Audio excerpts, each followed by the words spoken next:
मैं आपको एक बहुत ही मजेदार कहानी सुनाने जा रही हूँ।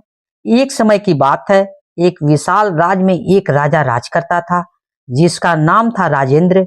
वह जवान था, लेकिन बहुत बीमार रहता था। उसके राज के सभी वैद्य दूर दराज से बुलाए गए। डॉक्टरों ने उसकी बीमारी का इलाज करने की कोशिश की, लेकिन कोई सफलता नहीं मिली। राजा मरना नहीं चाहता था, क्योंकि वह अभी बूढ़ा नहीं हुआ था और अपने राज को संभालने का सपना देखा करता था।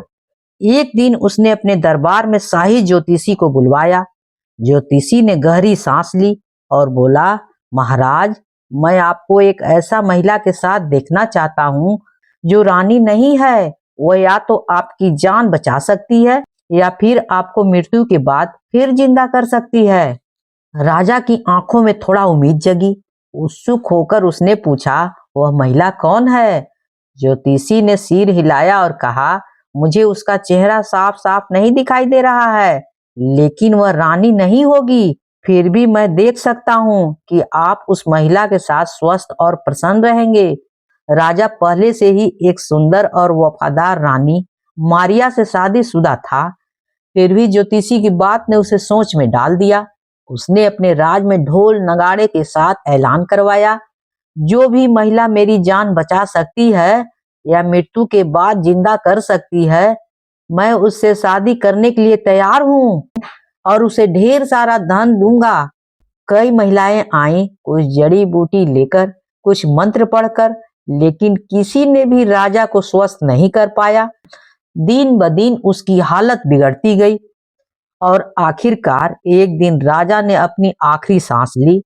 उसकी मृत्यु के बाद पूरा राज शोक में डूब गया।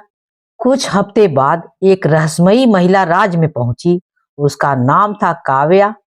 उसने राजा की मां से मुलाकात की और दावा किया, मैं राजा को फिर से जिंदा कर सकती हूँ। राजमाता ने उसे आजमाने की इजाजत दे दी। काव्या ने राजा के शव के पास जाकर अपना हाथ उसके सिर पर रखा और कुछ अजीब से शब्द बोले। चमत्कार हो गया। राजा की आंखें खुल गई, लेकिन वह अपनी याददाश्त खो चुका था। उसने काव्या को गले लगा लिया और प्यार भरे शब्दों से कहे, तुमने मुझे नई जिंदगी दी है, मैं तुमसे बहुत प्यार करता हूँ। यह खबर पूरे राज में फैल गई।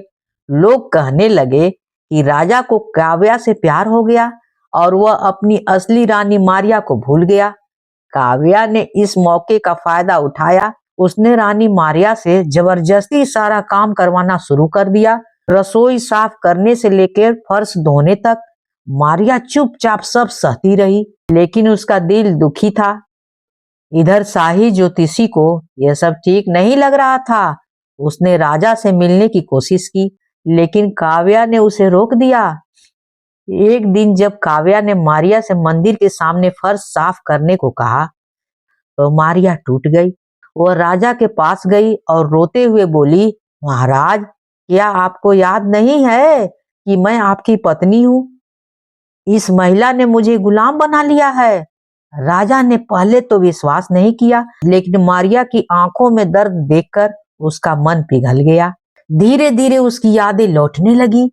उसने काव्या को बुलाया और गुस्से से बोला, मैं तुम्हारा शुक्रिया अदा करना चाहता हूँ कि तुमने मुझे जिंदा किया, लेकिन तुमने मेरी पत्नी के साथ अन्याय किया है, इसलिए तुम्हें सजा मिलेगी।